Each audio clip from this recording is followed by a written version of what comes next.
Cette femme a soutenu silencieusement son mari pendant ses études universitaires.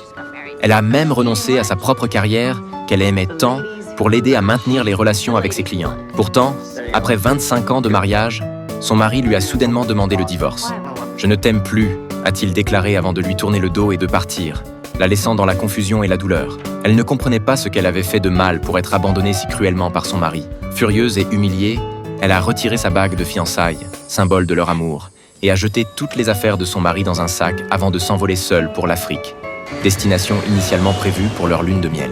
Elle pensait que ce voyage lui changerait les idées, mais chaque fois qu'elle voyait quelque chose lui rappelant son mari, son cœur se brisait un peu plus. Un soir, alors qu'elle dégustait seule un dîner de fruits de mer pour deux, elle attira l'attention d'un homme inconnu qui insista pour savoir pourquoi elle mangeait seule un menu couple.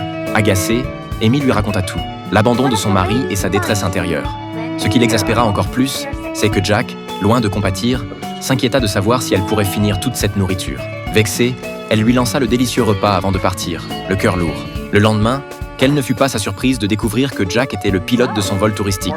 Peu après le décollage, Jack changea soudainement de cap et fit atterrir l'avion dans une zone montagneuse isolée.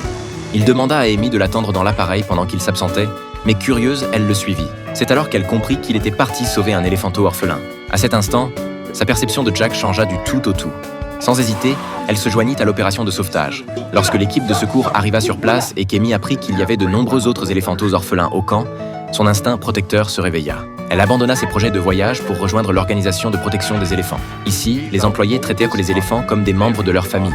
Loin du stress et de la complexité de la ville, seule régnait la simplicité et la bonté, capable d'apaiser les cœurs. Amy se souvint qu'après son mariage, elle avait renoncé à son travail de vétérinaire, sa véritable passion.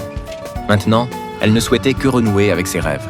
Bien que le logement fût rudimentaire, il était bien plus réconfortant que la suite nuptiale. Un jour, en se trompant de chambre, Amy découvrit que Jack faisait aussi partie du personnel du parc, le pilotage n'étant qu'un emploi secondaire pour lui. Malgré des journées bien remplies qui lui faisaient tout oublier, la nuit venue, les souvenirs douloureux refaisaient leur surface. Finalement, incapable de quitter l'éléphanteau, Amy dormait à ses côtés. Le petit, sentant l'amour maternel d'Amy, se rétablit rapidement.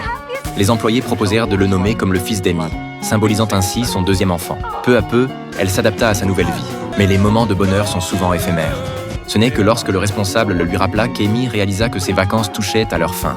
À la pensée de l'abandon cruel de son ex-mari, elle sombra à nouveau dans la mélancolie.